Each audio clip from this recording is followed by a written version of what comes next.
রাহমাতুল লিল আলামিন সাহাবায়ে কেরামদেরকে নিয়ে বসে আছে। এমন মুহূর্তে আল্লাহ পাক জিবরাইল আমিনকে দিয়ে আমার রাসূলের কাছে হাজির করলেন। জিবরাইল আমিন বসে বলে, ইয়া রাসূলুল্লাহ, ইয়া হাবিবাল্লাহ, আপনাকে আল্লাহ সালাম জানাইছে। নবী গো, আল্লাহ সালাম দিয়া জানাই দিয়েছে, আপনি যদি দুনিয়াতে থাকতে চান আল্লাহ তাআলা আপনাকে দুনিয়াতে হায়াত আরো বাড়ায়া দিবে। বলেন, আমাকে আপনাকে যদি আল্লাহ হায়াত বাড়াইতে চায় আমরা নিবনি? কথা কয় নিবেন নি? যদি বলে তোমার 300 বছর হায়াত দেবো, সুস্থ থাকবা, আমরা বলবো আল্লাহ দেন আমাকে 300 বছর হায়াত দেন যেন সুস্থ থাকতে পারি। জিবরাইল আমিন এসে বলে, ইয়া রাসূলুল্লাহ, আল্লাহ আপনারে সালাম দিয়া বলেছেন আল্লাহ আপনাকে হায়াত বাড়ায়া দিতে চায়। রাসূল, দুনিয়াতে যদি আপনি থাকতে চান আল্লাহ পাক আপনার হায়াতটা লম্বা করে দিবে, আপনার হায়াতের ভিতরে বরকত বাড়ায়া দিবে। এবার নবী আলাইহিস সালাতু ওয়াস সালাম কয়, হায়াত বাড়ানো লাগবে না, লাগবে না, আমি কখন আমার মালিকের কাছে আমি চলে যাব সেই চিন্তা আমি করি। আমার হায়াত দুনিয়াতে বাড়বে এটা আমি চাই না, এটা আমি চাই না, আমার আল্লাহর কাছে আমি চলে যেতে চাই, আমি দুনিয়াতে থাকতে চাই না। এবার এই কথা যখন জিবরাইল আলাইহিস সালাতু ওয়াস সালাম আমার নবীকে বলেছে হায়াত বাড়ায়া দেবে, দুনিয়াতে থাকবেন কিনা আল্লাহ আপনার দুনিয়াতে রাখতে চাই, নবী বলে আমি দুনিয়াতে থাকতে চাই না। সব সাহাবায়ে কেরাম বসে আছে। নবী ডাক দিয়া কয়, আবু বকর, ওমর, সাহাবীরা রে, তোমাদের মাঝে একজন বন্ধু ছিল, সেই বন্ধুকে আল্লাহ পাক জানায় দিয়েছে দুনিয়াতে থাকতে চাইলে তারা হায়াতটা আল্লাহ বাড়ায়া দিবে। কিন্তু না না না, তোমাদের সেই বন্ধু দুনিয়াতে থাকার জন্য পারমিশন নেয় নাই, তোমাদের সেই বন্ধু আল্লাহর কাছে চলে যেতে চেয়েছে, দুনিয়ায় থাকতে চায় না। আল্লাহ পাক বলেছে দুনিয়াতে থাকতে চাইলে হায়াত লম্বা করে দিবে, হায়াত আরো বাড়ায়া দিবে। তোমাদের বন্ধু আল্লাহর কাছ থেকে হায়াত চায় নাই, আল্লাহর কাছে চলে যেতে চেয়েছে। আলহামদুলিল্লাহিল্লাযী খালাকাল ইনসান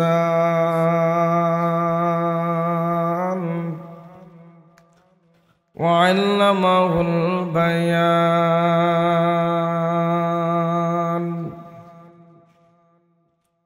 ওয়া আতা'নাল ঈমান وخلقنا المسلمين والمسلمات صلى الله تعالى عليه وعلى آله وأصحابه وأزواجه وأهل بيته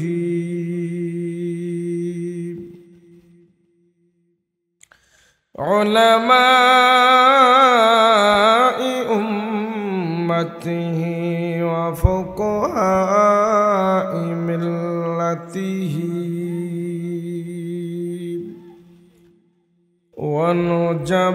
ونجباء طريقته أجمعين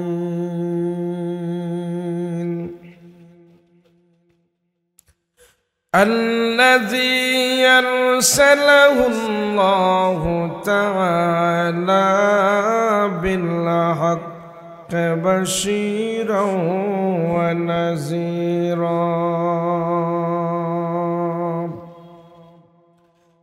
وداعيا إلى الله بإذنه وسراجا منيرا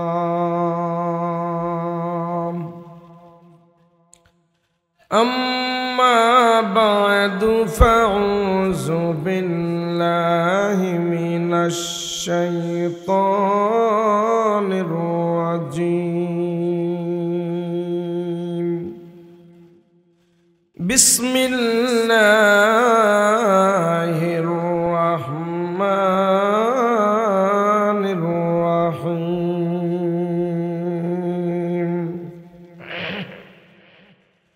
كيف تكفرون بالله وكنتم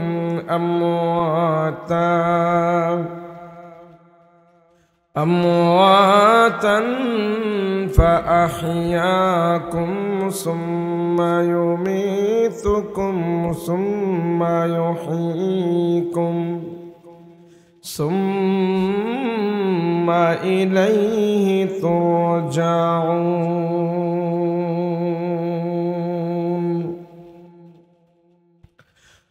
قال سيدنا رسول الله صلى الله عليه وسلم: الدنيا خلقت لكم وأنتم خلقتم للآخرة، أو كما قال النبي عليه الصلاة والسلام.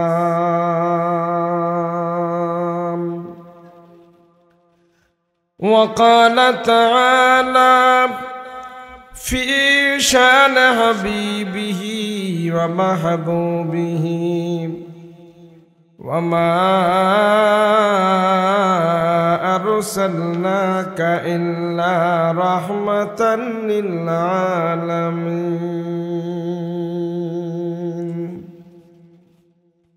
صلى الله على سيدنا ومولانا محمد وعلى آله وأصحابه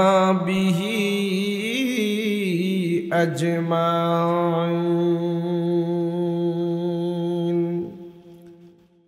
رب اشرح لي صدري ويسر لي أمري واحلل عقدة من لساني يفقه قولي.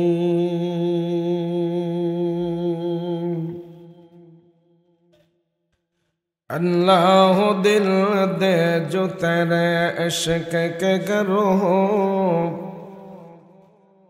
अल्लाह दिल दे जो तेरे इश्क के गरोह, दाईमी रहमत की तेरे उस पे नजर हो,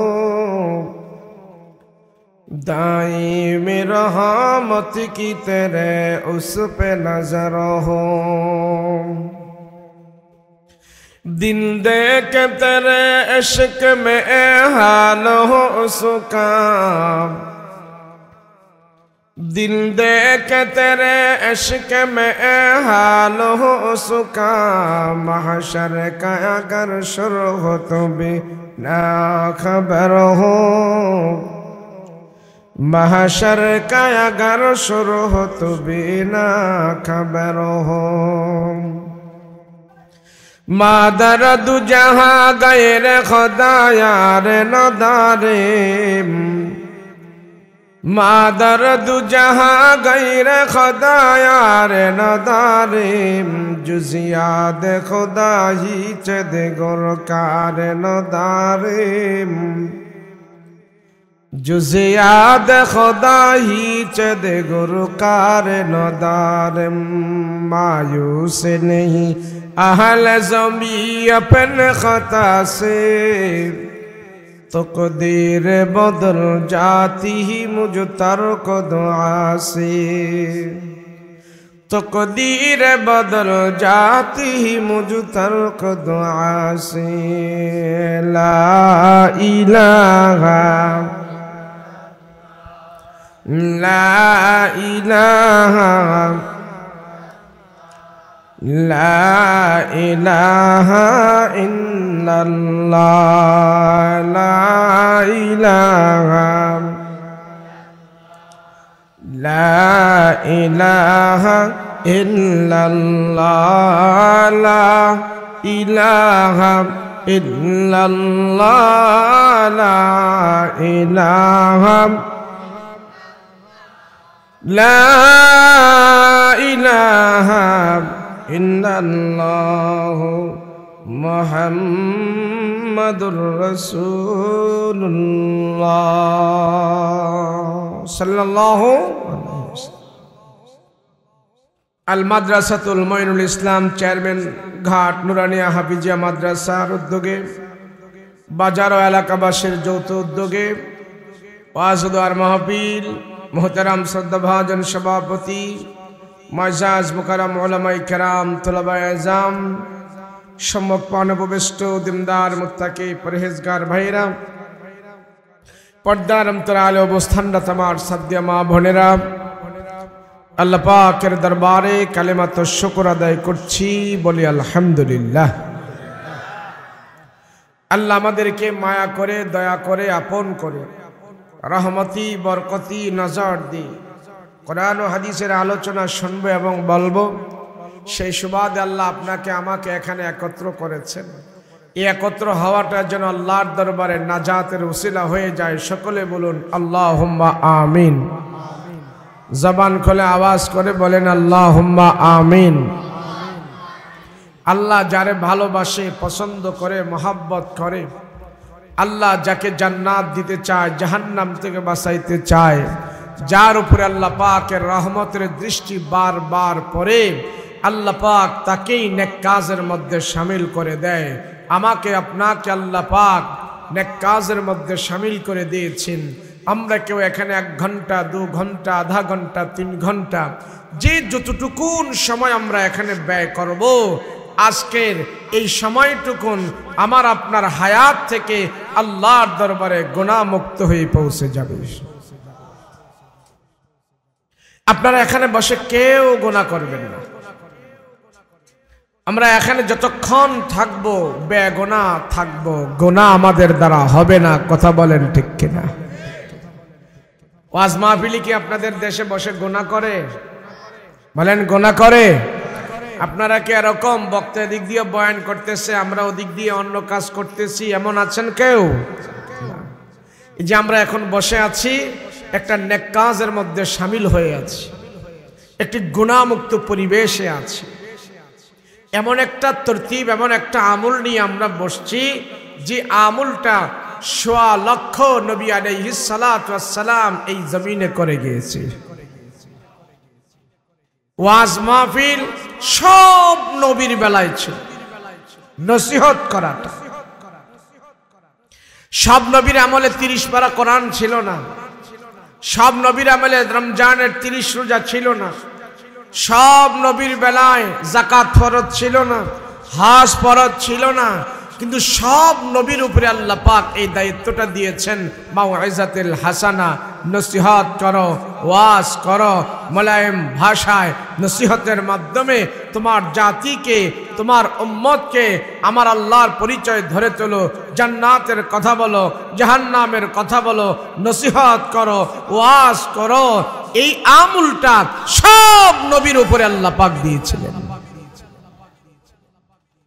আর সব নবীর আমল নিয়ে আমরা এখানে বসছি।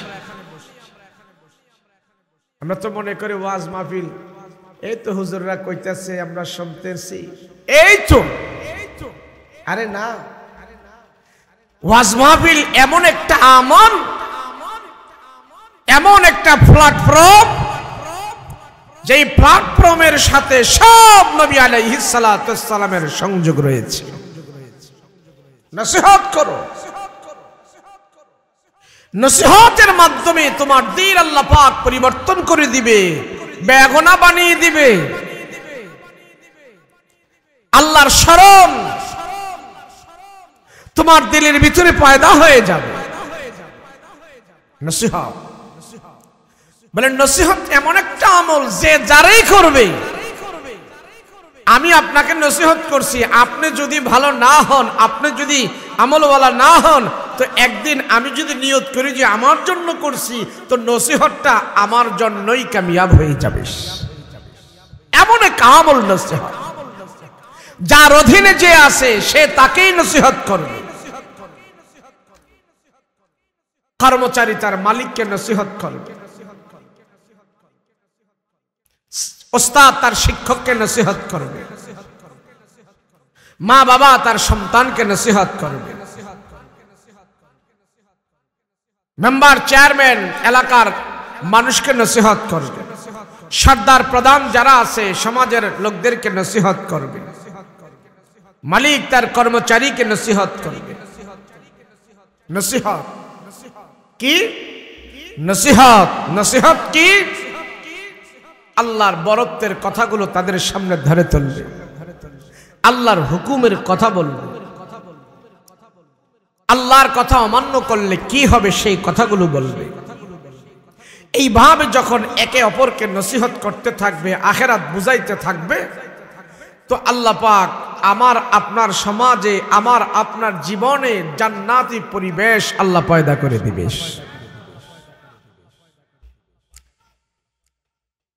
এই ফলাফল নেই কথা কই না, বাচ্চাদের জন্য ওয়াজ মাহফিল না, ওয়াজ মাহফিল নসিহতের ময়দান, এটা বাচ্চাদের জন্য না, বুঝবান লোকদের জন্য, যাদের উপরে আমল ফরজ, এদের জন্য ওয়াজ। পাগলের জন্য ওয়াজ নাই, মুমূর্ষ রোগীর জন্য ওয়াজ নাই, বেগনা মাসুম বাচ্চার উপরে কোনো ওয়াজ নাই। বুঝবান জ্ঞানবান তাদের জন্য হলো নসিহত। আল্লাহ সে দুর্বল, আল্লাহ সে ছোট হোক, আল্লাহ বড় হোক, সাদা হোক, ধনী হোক, গরিব হোক, যেই ক্লারের হোক, যেই বংশের হোক, যেখানের হোক,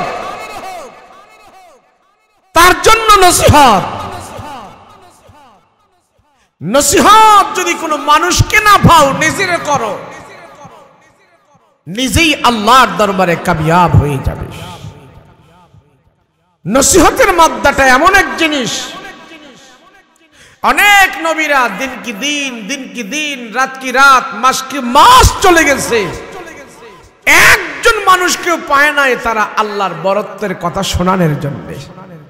এরপরেও তারা বলে গেছে, এরপরেও তারা বলে গেছে, এরপরেও তারা নসিহত করে গেছে, ওয়াজ করে গেছে। নসিহত করো। নসিহতের দ্বারা জিকির স্মরণ হয়, মৃত্যুর কথা স্মরণ হয়, জাহান্নামের কথা স্মরণ হয়। আমরা তো 50, 60, 70 বছর আমাদের বয়স হয়ে গেছে, কিন্তু বিড়ি টানা বন্ধ হয়েছে না। 70 বছর আমার হয়ে গেছে, 50 বছর আমার হয়ে গেছে, এখনো ফজরের নামাজের সময় শীতের জন্য মসজিদে আসি না, অজুর ভয়ে। কিসের ভয়ে? কথা কয় না। ওনার বয়স 70, ওনার বয়স 50, ওনার বয়স 60, কিন্তু ল্যাপ মুড়ি দিয়ে শুয়ে আছে, ফজরের আজান হচ্ছে। আবার সকালবেলা উঠে বুক ফুলে বলে, আমরা কি মুসলমান না, বেহেশতে যাবো না? আমরা মুসলমান, বেহেশতে যাবো। কিন্তু তার ভিতরে এতটুক জ্ঞান নাই যে ঈমান আমাকে লেপের নিচ থেকে উঠায়া মসজিদ পর্যন্ত আনে নাই, সেই ঈমান আমাকে জান্নাত পর্যন্ত কেমনে নেবে। কথা বলেন ঠিক কিনা? সেই ঈমান আমারে কেমনে নেবে জান্নাত পর্যন্ত? সেজন্য আল্লাহ পাক ডাক দেয়া কয়, যাদেরকে তোমরা দেখো মসজিদে আসা যাওয়া করেন, রাসূল বলেন যাদেরকে দেখো মসজিদে বেশি আসা যাওয়া করে, তোমরা সাক্ষী দাও এই লোকটার ঈমান আছে। রাসূল বলেন ফজরের নামাজ পড়ে যে মসজিদ থেকে বের হলো, আমি রাসূল বলতেছি সে ইসলামের পতাকা নিয়ে মসজিদ থেকে বের হয়েছে। যে লোকটা আল্লাহর কুদরতি কদমে সেজদা দিয়া পড়ে আছে, একটা সেজদার দাম তামাম দুনিয়ার চাইতে আরো বেশি দামি হয়ে গেছে। আল্লাহ পাক রব্বুল আলামিন সবচেয়ে বেশি আশ্চর্য হয়ে যান, যেই বান্দা আমার সব কিছু দুনিয়াতে বুক করে, আমার সব কিছু আলো বাতাস খায়,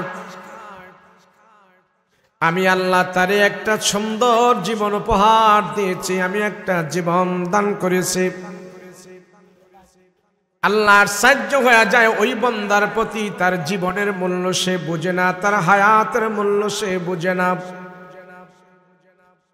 তার জীবন কি সামনের দিকে যাচ্ছে, বাড়ছে না কমছে, তাও তার খবর নাই। লম্বা জীবন আস্তে আস্তে করে ছোট হয়ে যাচ্ছে, তাও তার খবর নাই। মনে করে আমি আরো অনেক হায়াত পাবো, আমি অনেক লম্বা হায়াত পাবো, আশা আমার অনেক বড়। আল্লাহ তার এই সময়ের জন্য আশ্চর্য হয়ে যায়।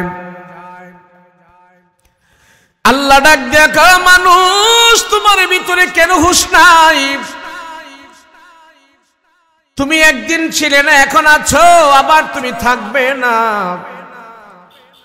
এই তিনটা প্রশ্ন তোমার নিজের তুমি নিজে করো, আমার আল্লাহকে তুমি পেয়ে যাইবা। কোথা থেকে আসছো আর কোথায় যাইবা সব খুঁজে পেয়ে যাইবা। আল্লাহ ডাক দেয়া কয়, কাইফা তাকফুরুনা বিল্লাহ। আমি আল্লাহ আশ্চর্য হয়ে যাই, বান্দা তুই কেমন করে আমার সাথে নাফরমানি করো। আমি আল্লাহ আশ্চর্য হয়ে যায়, বান্দা তুমি কেমন করে আমার ফরজিয়াত লঙ্ঘন করে ঘুমায়া থাকো। আমি আল্লাহ আশ্চর্য হয়ে যাই, এ বান্দা তোমার দিন তোমার সময় শেষ। তোমার চুলগুলো সাদা হয়ে গেছে, দাড়িগুলো সাদা হয়ে গেছে। তুমি কি তোমার খবর রাখো না? তোমার মেসেজ দিচ্ছি আমি। তোমার জীবনটাও ঝরে ঝরে যাচ্ছে, পরে পরে যাচ্ছে, আর সামনে যাচ্ছে, পিছনে আর আসবে না। গাছের পাতা যখন ঝরে যায়, এটা আমাদেরকে মেসেজ দেয়া যায়। সূর্য উঠে আবার ডুবে যায়, আমাদেরকে মেসেজ দেয়া যায়। সকাল হয়ে আবার সন্ধ্যা হয়, আমাদেরকে মেসেজ দেয়া যায়। দেখো রে বান্দা, দেখো, শুরু আছে, শেষ হয়ে গেল। গাছের পাতা সতেজ ছিল, এখন এটা ঝরে পড়ে গেছে। তুমিও এমন হয়ে যাবে। তোমার দাঁতগুলো কত শক্তি ছিল, হাড্ডি গুড্ডি সব চাবা খেয়ে ফেলতাম। এখন তোমার দাঁতগুলো একবারে দুর্বল হয়ে গেছে। আমার পক্ষ থেকে বার্তা চলে আসছে, এগুলি আর আগের মতো হবে না, আগের মতো হবে না। আমি আল্লাহ ওই বান্দার প্রতি আশ্চর্য হয়ে যাই যে তার জীবনের মূল্য বুঝে না, হায়াতের মূল্য বুঝে না। তার জীবনের যৌবনের ফিকির তার নিজের কাছে নাই। তার নিজের জীবনের মূল্য যখন সে বুঝে না, আমি আল্লাহ তার প্রতি আশ্চর্য হয়ে যাই। মানুষ কত বোকা, কত বোকা। সে জানে না তার অঙ্গ প্রত্যঙ্গ যেন তার কথা শোনে না। আমার আপনার চুলগুলো আমার আপনার সাথে আছে, কিন্তু আমার কথা শোনে না। আমার আপনার দাড়িগুলো আমার সাথে আছে, কিন্তু আমার কথা শোনে না। আমার চোখগুলো আমার কাছে আছে, কিন্তু চোখের পাওয়ার আমার কন্ট্রোলে না। যদি দাড়িগুলো চুলগুলো সাদা হইতো, সাদা হয়ে জন্ম নিত, তাইলে একটা কথা ছিল। চুল দাড়িগুলো কালো হয়ে জন্ম নিয়েছে, কিন্তু আস্তে আস্তে করে সাদা হয়ে যাচ্ছে। সাদা হওয়ার পর আমি আপনি চাই না আমার চুলগুলো সাদা হোক, আমার দাড়িগুলো সাদা হোক। কত মেহেন্দি দিয়া রাখি, কত কিছু লাগায় রাখে যেন সাদা না হয়। আল্লাহ ডাক দেয়া, ও বান্দারা শোনো, তোমার চুল দাঁড়িয়েগুলি তোমার কথা শুনবে না। তুমি যত রং রং করে রাখো, আমি আল্লাহ সাদা বানায়া দেব। আমি আল্লাহ এগুলি তোমাকে দিয়েছি, আবার আমার কাছে আমি নিয়ে আসবো। একটা চুল তোমার কথা শুনবে না, কেননা চুলের মালিক তুমি না, মালিক হলাম আমি আল্লাহ। মালিক কে? আল্লাহ ডাক দিয়া বলে, মানুষ তুমি মাটির নিচে যাবে, তুমি মাটির নিচে যাবে। সেই জন্য আমি কতগুলো আলামত মাটির নিচে যাওয়ার আগে আমি তোমার কাছে পৌঁছে দেই। তোমার জিহ্বা এখন আর আগের মতো স্বাদ লাগে না। তোমার শরীরটা আগের মতো আর জোয়ানিতে আসে না। এ মানুষ, তুমি ভয় করো আমার আল্লাহকে, তুমি ভয় করো আখিরাতকে, তুমি ভয় করো জাহান্নামকে। যেই মানুষটা আল্লাহর ভয় থাকে না, সেই মানুষটার দিল পাথরের চাইতে আরো বেশি কঠিন হয়ে যায়। আল্লাহ ডাক দিয়া কয়, মানুষ তোমাদের কে হলো? পাথরও আমার ভয়ে কাঁদে, কিন্তু তুমি বান্দা হয়া আমার ভয়ে কেন তুমি কাঁদো না? তোমার দিলটা কেন নরম হয় না? তুই আখিরাত ভুলে গেছো। আল্লাহ পাক রব্বুল আলামিন বলেন, সুম্মা কাসাত কুলুবুকুম মিন বাদি যালিকা ফাহিয়া কাল হিজারাতি আও আশাদ্দু কাসওয়া ফাইন্না মিনাল হিজারাতি লামা ইয়াতাফাজ্জারু মিনহুল আনহার।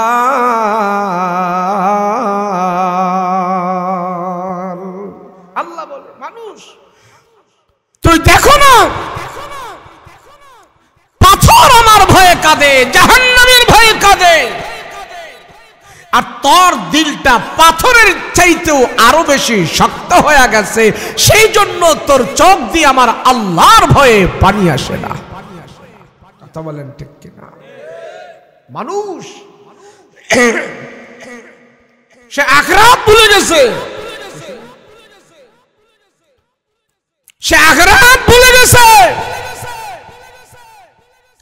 আল্লাহ ওই মানুষটাকে নিয়ে সবচেয়ে বেশি আশ্চর্য বোধ করে। আমি আল্লাহ আশ্চর্য হয়ে যাই। মানুষ আশ্চর্য হয় অনেক সময়, হায়রে হাজী সাহেব কাজটা কেমনে করলো, হুজুরে কাজটা কেমনে করলো, চেয়ারম্যানের কাজটা কেমনে করলো, আমরা আশ্চর্য হয়ে যাই। বন্দার কিছু আমল দেখে আল্লাহ তাআলা আশ্চর্য হয়ে যায়, বন্দা এটা কেমনে, এই বসো, এটা আগে শোনো কি বলি, তারপরে এগুলা। আল্লাহ পাক আশ্চর্য হয়ে যায়, বন্দা এটা কেমনে করলি। বন্দার কিছু কিছু আমল দেখে আল্লাহ আশ্চর্য হয়ে যায়, এটা কেমনে করলি, কেমনে করলি। ও বন্দা, এটা তো তোর দ্বারা আমি সম্ভব মনে করি নাই, এটা তোর দ্বারা হতে পারবে আমি মনে করি নাই, তুই এটা কেমনে করলি। এ বন্দা, তুমি জানো না তুমি কোথায় ছিলা? দুনিয়াতে ছিল না, তুমি মায়ের পেটে ছিলা, আবার মায়ের পেটেও ছিল না, তুমি লাউহে মাহফুজের মধ্যে ছিলা। আমি আপনার দুনিয়াতে আসার আগে মায়ের পেটে যখন আসবো, আমাকে আপনাকে দুইজন ফেরেশতা মায়ের পেটে সুন্দর করে বানিয়েছে। আমাদের রক্ত মাংস হাড্ডি চর্বিগুলো জায়গায় জায়গায় আল্লাহ পাক সেটিং করেছে। আমার আপনার রক্ত মাংসগুলো আল্লাহ পাক জায়গায় জায়গায় সুন্দর করে দেখভাল করে দেখাশোনা করেছে। মায়ের পেটে আমাকে আপনাকে তদারকি করার জন্য আল্লাহ সেখানে দুইজন ফেরেশতা নিযুক্ত করেছে। কয়জন জোরে বলুন? দুইজন। আমাদের মায়ের পেটের ভিতরে আমাদের 360টা জোড়া ফেরেশতারা এক পর্যায়ে ক্রমে ক্রমে 360টা স্প্রিং মায়ের ভিতরে আমাদেরকে সেট করেছে। 360টা জোড়া আমার আপনার বডির ভিতরে আছে। আল্লাহ পাক যেভাবে বলছেন ফেরেশতারা সেইভাবে মায়ের পেটে আমাদেরকে সেটিং করেছে। এইভাবে পর্যায়ক্রমে ক্রমে বানাইতে বানাইতে আমাদেরকে বানিয়েছে। আল্লাহ কোরআনের আয়াত নাজিল করে আমাদের বানানোর কথা স্মরণ করে দেয়।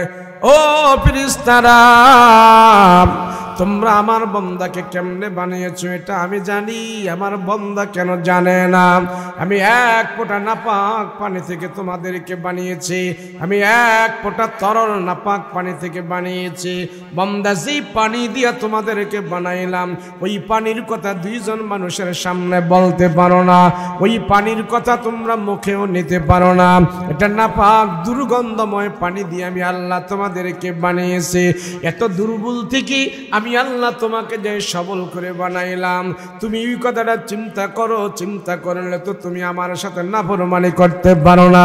তুমি এত নাফরমান কেন রে বান্দা? তুমি এত নাফরমান কেন? দুনিয়ার সব তুমি চিনলা, আমার আল্লাহকে তুমি কেন চিনলা না? কেন আমাকে চিনলা না? মুসলমান ভাইরা আমার, যে মানুষটা তার নিজের হায়াতের মূল্য বুঝে না, যে মানুষটার 60-70 বছরের জিন্দেগি দ্বারা আখিরাত গঠন করতে পারে নাই, আল্লাহ বলে, ও বান্দা, তোমাকে নিয়ে আমি আশ্চর্য হয়ে যাই। তোমার নিজের জীবনের মূল্য তোমার কাছে নাই, তোমার কাছে নাই। সুম্মা কাসাত কুলুবুকুম মিন বাদি যালিকা ফাহিয়া কাল হিজারা আও আশাদ্দু কাসওয়া ফাইন্না মিনাল হিজারাতি লামা ইয়াতাফাজ্জারু মিনহুল আনহার।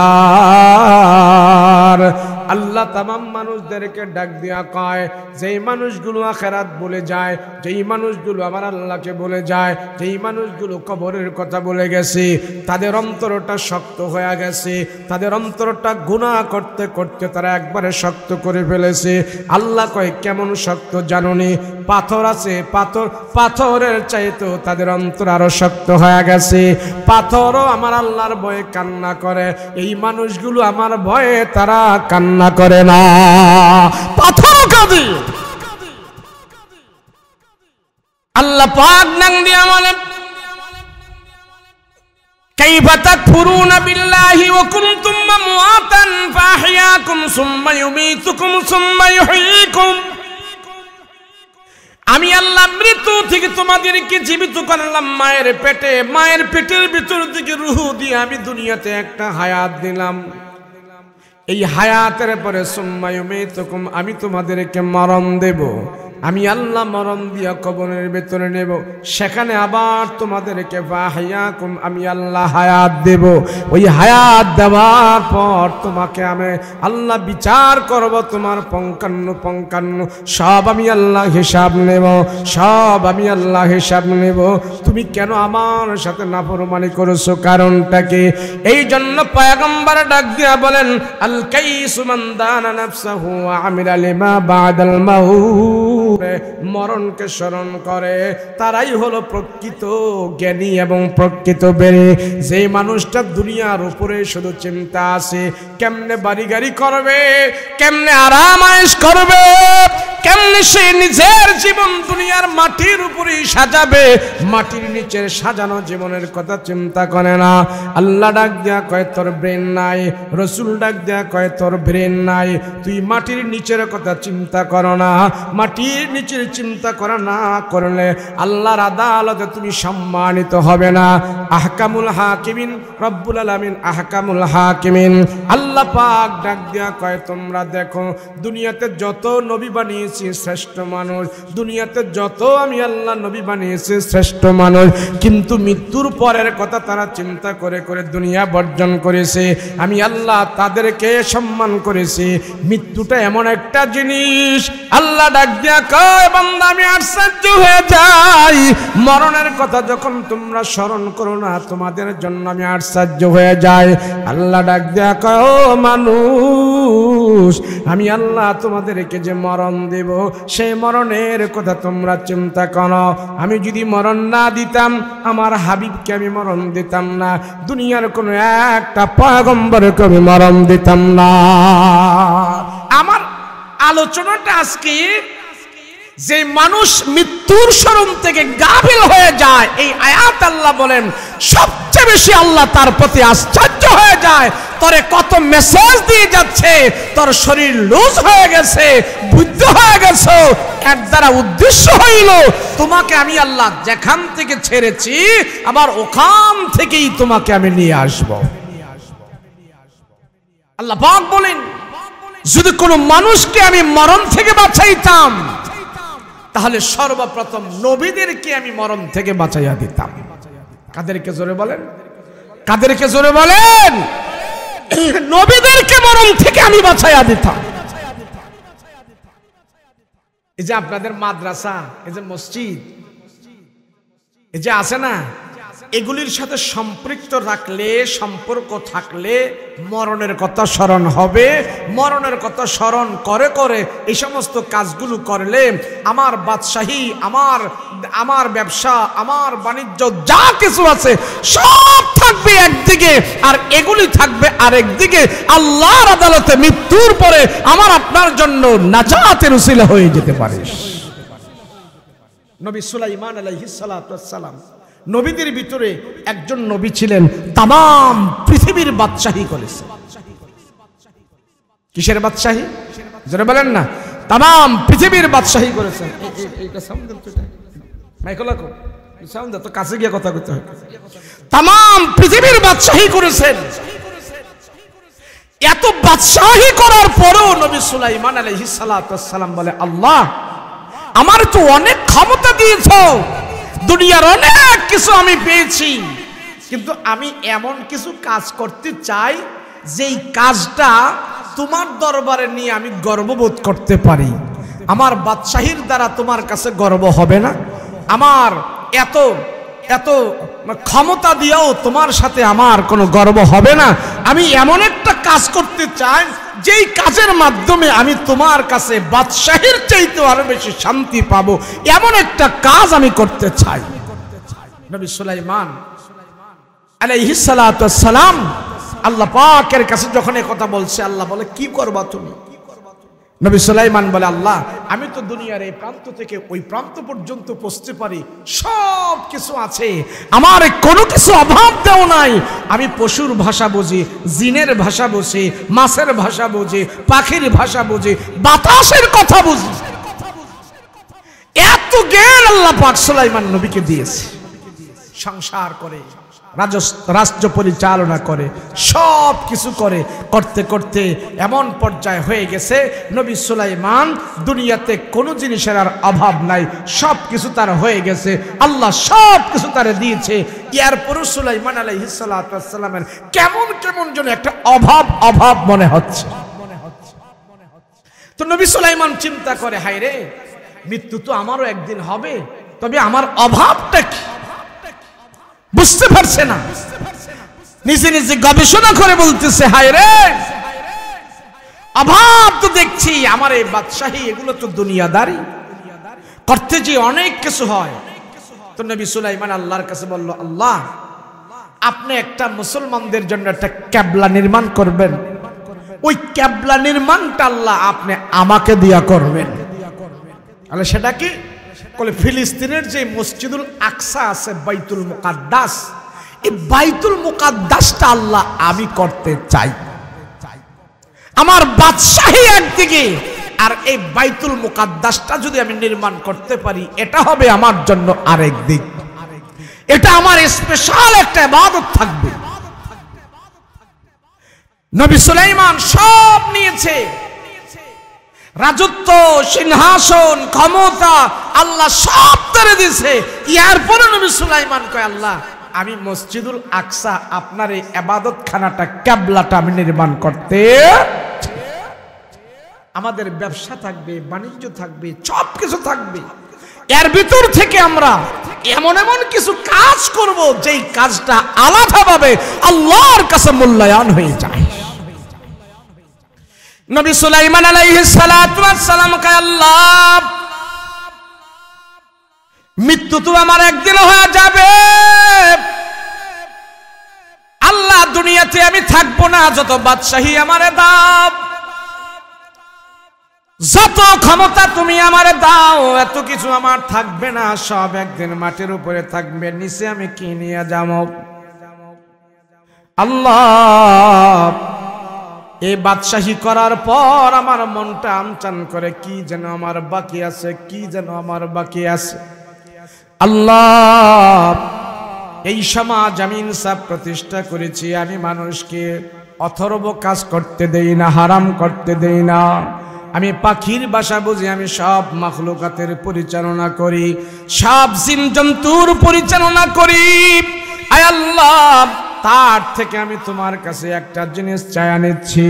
বলে, আল্লাহ এই যে বাইতুল মুকাদ্দাস, মুসলমানেরা তার দিকে ফিরে ফিরে নামাজ পড়বে, তোমার সাজদা দেবে, মুসলমানেরা বাইতুল মুকাদ্দাসের দিকে তাকায় তাকায় নামাজ পড়বে, বাইতুল মুকাদ্দাসের দিকে ফিরে ফিরে নামাজ পড়বে। ওই ইবাদত খানাটা আল্লাহ আমি তৈরি করতে চাই, বাইতুল মুকাদ্দাসটা আমি নির্মাণ করতে চাই। আল্লাহ ডাক দিয়া কয়, সুলাইমান গো, তুমি হইলে এই জমানার বড় বাদশাহ এবং নবী, আমি আল্লাহ তোমার আবদার পুরা করলাম। ওই বাইতুল মুকাদ্দাস নির্মাণ করার জন্য আমি আল্লাহ তোমাকে দায়িত্ব দিয়া দিলাম, করো। তোমার বাদশাহের চাইতেও তুমি এই মসজিদ নির্মাণটা বড় মনে করতেছো, আমি আল্লাহ খুশি হয়ে গেছি। নাও বাইতুল মুকাদ্দাসের নির্মাণের দায়িত্ব আমি আল্লাহ তোমাকে দিয়ে দিয়েছি। নবী সুলাইমান আল্লাহর পক্ষ থেকে সুলাইমান আল্লাহর ঘরের জিম্মাদারি পেয়েছে, মেরামতের জিম্মাদারি পেয়েছে। এবার খুব খুশি হয়ে গেছে। হায়রে বাদশাহী আমার একদিকে আর আল্লাহর ঘর নির্মাণ আমার আরেকদিকে। এবার নবী সুলাইমান তার বাদশাহীর চাইতেও আল্লাহর ঘরের নির্মাণটাকে বেশি বড় মনে করতেছি। এবার নবী সুলাইমান কার দিয়া কাজ করাবে শুরু হয়ে গেল চিন্তা ভাবনা। আমার রাজত্ব আছে চলবে, কিন্তু আল্লাহর ঘর আমি তৈরি করতে চাই। মানুষেরা তার দিকে ফিরে ফিরে নামাজ পড়বে, আমি সেই ঘরটা নির্মাণ করতে চাই। নবী সুলাইমান তাড়াতাড়ি নির্মাণের জন্য জিন জাতিদের ভিতর থেকে কর্মসংস্থানের জন্য লেবার নিলেন জিন জাতিদেরকে।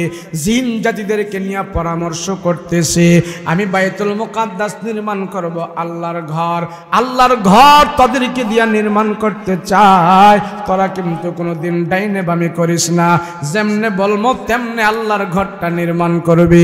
আমি নবী সুলাইমান আল্লাহর ঘরের নির্মাণটা করে যদি মরতে পারি, তাইলে আল্লাহর আদালতে আমার আলাদাভাবে একটা গুণ হয়ে যাবে, আলাদাভাবে আমার একটা সম্মান হয়ে যাবে। নবী সুলাইমান সব জিনদেরকে ডাইকা বসছে, এই শোন, তাদেরকে আমি বেছে নিয়েছি, তাদের অনেক শক্তি বেশি। তোরা আমার সাথে কথা আমি যেভাবে বলবো সেইভাবে তোরা এই কাজগুলো করতে থাকবি। আল্লাহর ঘর মসজিদ আমি তৈরি করতেছি। নবী সুলাইমান আলাইহিস সালাতু ওয়াস সালাম সব জিন জাতিদেরকে ডেকে বলল, তোমরা আস্তুর করবা, তোমরা কাদা লাগাইবা, তোমরা ইট লাগাইবা, তোমরা রাট লাগাইবা। আল্লাহর ঘরের মসজিদের কাজ সব জিন জাতিদেরকে ভাগ করে দিয়েছে। নবী সুলাইমান সবার কাজ কাম ভাগ করে দিয়ে রাখছে। বলে ওই বিশাল বড় পাথর তোমরা নদী থেকে সুন্দর সুন্দর জান্নাতি পাথর নিয়ে আসো। নবী সুলাইমান আলাইহিস সালাতু ওয়াস সালাম জিনদেরকে আদেশ দিল, ওই সাগরের ভিতর থেকে যে তোমরা সুন্দর সুন্দর পাথর নিয়ে আসো, আল্লাহর কুদরতি পাথর নিয়ে আসো। ওই পাথরের দ্বারা আমি বাইতুল মুকাদ্দাস নির্মাণ করব। জিন জাতিদের শক্তি বেশি, গায়ের মধ্যে শক্তি আছে, ওরা যায় পাথর কুড়ায় কুড়ায় আনতেছে, আর নবী সুলাইমানের সামনে পাথরগুলো রাখতেছে। পাথরগুলো দিয়া তারা আল্লাহর ঘর নির্মাণ করবে। দৌড়ে দৌড়ে যায় পাথর আনে, পাথর আনা শেষ। এবার বলে যায় ওখান থেকে বালু আনো, সিমেন্ট আনো, রড আনো, আরো কাদা মাটি যা যা লাগে সব আনো। সব কিছু রেডি করছে। এবার বলে এখানে পিলার গানো, ওখানে পিলার গানো। নবী সুলাইমান ডাক দিয়া কয়, আমার রাজত্ব আছে, আমার ক্ষমতা আছে, আমার সব কিছু আছে, কিন্তু বড় রাজত্ব হলো মসজিদরা করে যাওয়া। আমি নবী সুলাইমান যদি মসজিদরা করে যেতে পারি, আমি নবী সুলাইমান যদি আল্লাহর সাজদা দেওয়ার জায়গাটা করে যেতে পারি, আমার মনে হয় সবচেয়ে বড় রাজত্ব। তাম পৃথিবীর রাজত্ব করে আমি আল্লাহর দরবারে যেমন সম্মানিত হব, আল্লাহর ঘর মসজিদরা করে যেতে পারলে আমি নবী সুলাইমান তার চাইতে আরো বেশি সম্মানিত হব। এখন নবী সুলাইমানের শুধু একটাই কাজ, কেমনে আল্লাহর ঘর বাইতুল মুকাদ্দাসটা কেমনে করবো, আমি রাজত্ব নিয়ে আর চিন্তা করি না। আর আমরা যদি একজন মেম্বার হই, একজন চেয়ারম্যান হই, মসজিদে আসারই সময় পাই না। আর নবী সুলাইমান কয়, রাজত্বের চাইতে আল্লাহর ঘর মসজিদ আমার কাছে সবচেয়ে বেশি দামি। নবী সুলাইমান এবার জিন জাতিদেরকে ডাক দিয়া বলে, জিন্নাতেরা একদম আমার কথা মতো চলবা, কোনো নড়াচড়া করবা না। যাও যাও, নদীর ভিতর থেকে যায়, সাগরের ভিতর থেকে যায়, ওই পাথরগুলো তোমরা নিয়ে আসো, পবিত্র পাথরগুলো। জিন জাতিরা যায় পাথর আনতেছে, পাথর আনতেছে, পাথর এনে এনে জমা করতেছি।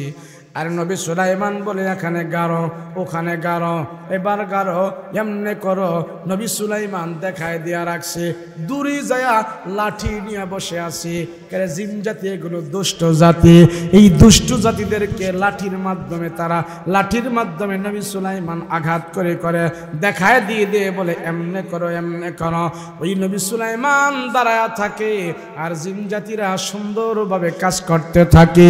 নবী সুলাইমান আলাইহিস সালাতু ওয়াস সালাম আল্লাহর দরবারে ডাক দেয়া কয়, আল্লাহ, আমি তোমার ঘর বাইতুল মুকাদ্দাসটা যেন নির্মাণ করে মরতে পারি, এতটুকু হায়াত তুমি আমাকে দিও। নবী সুলাইমান আলাইহিস সালাতু ওয়াস সালাম রাজত্ব রাইখা রাজত্ব বাদ দিয়া বিচার আচার করে না, এখন মসজিদ নিয়ে ব্যস্ত। এদিক দিয়ে বলে, হুজুর এটা করতে হবে, ওটা করতে হবে। কয় তোমরা করো, আমি এখন বড় দায়িত্ব পাইলাম। আমি এখন রাজত্বের দায়িত্ব নয়, আমি আল্লাহর ঘরের দায়িত্বে আছি। রাজত্বের চাইতে আরো বেশি বহুত বড় দামি। নবী সুলাইমান ডাক দিয়া কয়, ও জিন জাতিরা কাজ করতে থাকো। সব জিন্নাতেরা কাজ করতেছে, জিন জাতিরা কাজ করতেছে, সব জিনেরা কাজ করতেছে। নবী সুলাইমানের হাতের মধ্যে যে লাঠি ছিল, বিশাল বড় লম্বা লাঠি নিয়ে নবী সুলাইমান এইভাবে দাঁড়ায় আছে। আর জিন জাতিরা কাজ করতেছে, সকাল থেকে সন্ধ্যা পর্যন্ত কাজ করে। আর নবী সুলাইমান এইভাবে দাঁড়ায় থাকে। এবার জিন জাতিরা সুন্দরভাবে কাজ করে। আর টেট করলে নবী সুলাইমান লাঠি এইভাবে ডাঙ্গা খাড়া করায়, তার ভয়ে তারা কাজ করতে থাকে। নবী আলাইহিস সালাতু ওয়াস সালাম, নবী সুলাইমান শুধু একটাই তামান্না, আল্লাহ তোমার ঘরের কাজ আমি করতে চাই, আমি যেন করে মৃত্যুবরণ করতে পারি। বাইতুল মুকাদ্দাসটা 3 ভাগের 2 ভাগ কাজ করা শেষ হয়েছে। 3 ভাগের 2 ভাগ কাজ এখনো কমপ্লিট হয়ে গেছে, 1 ভাগ কাজ এখন বাকি আছে। 1 ভাগ কাজ বাকি রইল, 2 ভাগ কাজ কমপ্লিট হয়ে গেল। এই মুহূর্তে নবী সুলাইমান আলাইহিস সালাতু ওয়াস সালামের সামনে একটা মানুষের রূপ ধরিয়ে একটা মানুষ আইসা নবী সুলাইমানকে ডাক দিয়া কয়, আসসালাতু ওয়াসসালামু আলাইকা ইয়া সুলাইমান। নবী সুলাইমান তার সালামের জবাব দিয়া তার চেহারার দিকে তাকায়া দেখে, আমার রাষ্ট্রের ভিতরে 2 এমন সুরতের মানুষ আমি কোনোদিন দেখি নাই। বাইরে তোমার বাড়ি কই থেকে তুমি আসলা, কারণ কি? এমন সুরতের মানুষ তো আমার রাজ্যে আমি কার কোনোদিন দেখি নাই। তোমার পরিচয় তুমি আমাকে বলো, কোত্থেকে আসছো তুমি? বাধা দিও না আমাকে, আমি আল্লাহর ঘরের কাজ করছি। নবী সুলাইমানকে লোকটা ডাক দিয়া কয়, আসসালামু আলাইকা ইয়া সুলাইমান। সুলাইমান নবী বলে, ও ভাই, তুমি আমার আল্লাহর ঘরের কাজে ডিস্টার্ব করিও না, আমি কাজে ব্যস্ত। লোকটা ডাক দিয়া কয়, সুলাইমান, আপনি বর্তমানে এই পৃথিবীর সবচেয়ে বড় বাদশাহ, সবচেয়ে বড় নবী। এই পৃথিবীর সব কিছু আপনার কন্ট্রোলে চলে। আপনার সিংহাসনটা বাতাসে নাড়াচাড়া করা চালায়। কিন্তু আমি সালাম দিলাম, সালামের জবাব নিলেন, আপনি বলেন আমাকে আর কোনোদিন দেখেন নাই, কথা ঠিক? সুলাইমান গো, আমার পরিচয় যদি আপনি জানেন তাহলে আশ্চর্য হয়ে যাবেন। বলে, কে তুমি? বলে, আমার পরিচয় একবার যে জানে সে আর এই পৃথিবীতে থাকতে পারে না। আমি হলাম মালাকুল মউত আজরাইল। এবার সুলাইমান আলাইহিস সালাতু ওয়াস সালাম ডাক দিয়া কয়, মালাকুল মউত, আরে তুমি এই মুহূর্তে কেন আসলা? কারণ কি? কয়, কারণ জানি না, আপনি যত বড় বাদশাহ হন আর নবী হন, নির্দিষ্ট সময় আপনার মৃত্যু হবে, নির্দিষ্ট সময় আপনি চলে যেতে হবে। নবী সুলাইমান বলে, এখন আমি কি করব বলো? কই, এখন আপনারা আর কিছু করা লাগবে না, যা করার আমি করব। বলে, কি করবা? আল্লাহর পক্ষ থেকে আসছি আপনাকে সালাম দিয়া, আপনার রূহ এখন বের করে আমি মালাকুল মউত নিয়ে যাব, আপনার মৃত্যু এখন হয়ে যাবে।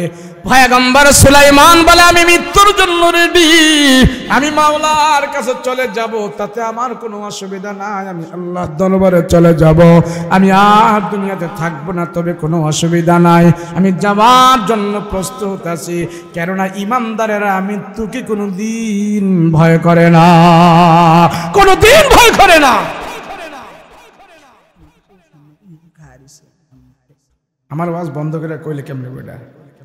নবী সুলাইমান আলাইহিস সালাতু ওয়াস সালাম ডাক দিয়া কে মালাকুল মউত ইসরাইল, তুমি দেখতেছো আমার রাজ্যের চাইতে আমার কাছে বহুত দাম এখন আল্লাহর ঘর, তুমি দেখতেছো আমি এই ঘর নির্মাণ করার জন্য জিন জাতিদেরকে লাগায় দিয়েছি, তাড়াতাড়ি যেন মালিকের কাজটা সম্পাদন করতে পারি। নবী সুলাইমান ডাক দিয়া কয় মালাকুল মউত আজরাইল, দেখো দেখো দেখো বাইতুল মুকাদ্দাস মসজিদের কাজটা 3 ভাগের 2 ভাগ হয়েছে, 1 ভাগ বাকি আছে। এখন যদি আমি মৃত্যুবরণ করি, ইন্তেকাল করে আমি চলে যাই, ওই বাকি 1 ভাগ কাজ আর শেষ হবে না, বাকি 1 ভাগ কাজ আর বন্ধ থাকবে, আল্লাহর ঘর এটা পুরো হবে না। এই মুহূর্তে যদি আমি আল্লাহর আদালতে চলে যাই, আমার রাজ্য আমার কাছে দাম নাই, আমার রাজ্যের ক্ষমতা আমার কাছে বেশি দামি না, আমি আল্লাহর ঘরের কাজ যদি শেষ করে যাইতে পারি, আমার রাজ্যের চাইতে আমার কাছে আরো বহুত দামি। আল্লাহর কাছে যা বলতে পারবো মালিক, মানুষ যেদিকে দাঁড়ায় দাঁড়ায় যেদিকে ক্যাবলা করে করে সাজদা দিবে, সেই কাজটা আমি করে আসছি গো আল্লাহ। ও আজরাইল, তুমি আমার একটু সময় দাও, আমারে যদি তুমি সময় দাও, আমি আল্লাহর দরবারে বলতে পারবো আমি আল্লাহর এই ঘরটা করে আসছি। মালাকুল মউত আজরাইল ডাক দেয়া কয় সুলাইমান গো, আপনাকে সময় দেওয়া না দেওয়া এটা আমার ব্যাপার না, আমার কাম হলো আপনার ভিতর থেকে রূহটা বের করে নিয়ে যাওয়া। আপনারা যদি সময় দিতে হয় এটা আপনার আল্লাহ দিবে, আমার পক্ষে এটা আর সম্ভব না, আপনার রূহ আমি নিয়ে যাব। এবার আজরাইল আলাইহিস জিবরিল সুলাইমান আলাইহিস সালাতু ওয়াস সালাম আল্লাহর দরবারে হাত উঠে বলে আল্লাহ, দুনিয়াতে আমি কিচ্ছু চাই নাই, বাদশাহী চাই নাই, আমি এই দুনিয়ার রাজত্ব করব তাও আমি চাই নাই, আমি চেয়েছি তোমার বাইতুল মুকাদ্দাসটা নির্মাণ করার জন্য আমি একটু সময় চেয়েছি। আল্লাহ ডাক দিয়া কয় ওগো সুলাইমান, দুনিয়াতে কারো হায়াত 1 সেকেন্ড বাড়ানো এবং কমানো, চুল পরিমাণ হায়াত তার দিয়ে দেওয়া এবং তার কমায় দেওয়া বাড়ায় দেওয়া আমার আল্লাহর সংবিধানে নাই, আমার আল্লাহর আদতে নাই। তোমার নির্দিষ্ট সময়ে তোমার মৃত্যু হবে, তুমি যত বড় নবী হও আর যত বড় রাজা হও, আমার আল্লাহর আদেশ, আমার আল্লাহর হুকুম হলো চুল পরিমাণ এদিক সেদিক হবে না। মরণ এমন একটা জিনিস, মরণ এমন একটা বস্তু, মরণ এমন এক বিশাল পেয়ালা, নির্দিষ্ট সময়টা পান করতে হবে। নবী সুলাইমান, তুমি নির্দিষ্ট সময়ে তুমি মৃত্যুবরণ করতে হবে, 1 চুল আগেও না পরেও না, এটা আমার আল্লাহর আদালতে নাই। তোমার হায়াত আমি বাড়ায়া দেব, এটা আমি আল্লাহ পারবো না, আমার আল্লাহর সংবিধানে যা আছে তাই করতে হবে। এবার জিবরাইল আমিনকে ডাক দিয়া কয় আমার সুলাইমানকে যা ডেকে বলো আমি একটা কাজ করে দিতে পারি। সেই কাজটা হইল নবী সুলাইমান নির্দিষ্ট সময় মৃত্যুবরণ করবে ঠিক, কিন্তু জিন জাতি যারা আছে তারা বুঝবে না নবী সুলাইমান যে মৃত্যুবরণ করলো না, জীবিত আছে, এটা জিন জাতিরা বুঝবে না। জিন জাতিরা মনে করবে নবী সুলাইমান জীবিত আছে, এই জীবিত মনে করে করে জিন জাতিরা বাইতুল মুকাদ্দাসের বাকি 1 ভাগ কাজ তারা শেষ করে ফেলবে। যাও যায় বলো। এবার জিবরাইল আমিনকে আল্লাহ পাক পদ্ধতি শিখাই দিলেন কেমনে। তাৎক্ষণিকভাবে জিবরাইল আলাইহিস সালাতু ওয়াস সালাম নবী সুলাইমানের কাছে হাজির হয়ে যান। হাজির হয়ে বলে ও সুলাইমান, আল্লাহর দরবারে আপনি যাইবেন, বাইতুল মুকাদ্দাসের কাজটা পুরা করে তারপরে যাইতে চাচ্ছেন।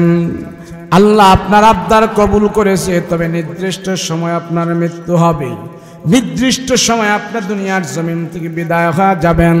নবী সুলাইমান আলাইহিস সালাতু ওয়াস সালাম বলে, ঠিক আছে, আমি আল্লাহর কাছে যাওয়ার জন্য প্রস্তুত, কি করা লাগবে?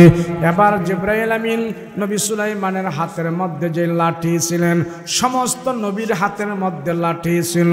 যারা আমরা লাঠি ব্যবহার করি তারা সব নবীর আমল, সব নবীর সুন্নত আদায় করে। লাঠি ব্যবহার করা নবীজির সুন্নত, লাঠি ব্যবহার করা সব নবীর সুন্নত। আমরা হাতে লাঠি নেই, নবীর সুন্নত মনে করে। যদি কেউ হাতের মধ্যে লাঠি নেই, নবীর সুন্নত মনে করে, তাহলে লাঠি ব্যবহারের করার দ্বারা একটা সুন্নত জিন্দা হয়েছে, 100 শহীদের সওয়াব আল্লাহ তারে দান করে দিবি। লাঠি ব্যবহার। নবী সুলাইমান আলাইহিস সালাতু ওয়াস সালামের হাতে এমন বিশাল মোটা লাঠি ছিলেন, বিশাল লম্বা লাঠি। জিবরাইল আলাইহিস সালাতু ওয়াস সালাম বলে, পয়গম্বর সুলাইমান, আজরাইল নির্দিষ্ট সময়ে আপনার রূহ জান কবজ করবে, তবে আপনার লাশটা, আপনার বডিটা আপনার লাঠির মধ্যে এইভাবে দাঁড় করায় রাখবে, হেলান দিয়া দাঁড় করায় রাখবে। হেলান দিয়া যখন দাঁড় করায় রাখবে, ওই জিন জাতিরা আপনার লাশ দেখে দেখে তারা কাজ করতে থাকবে। তারা মনে করবে আপনি মরেন না, এখনো জীবিত আছেন।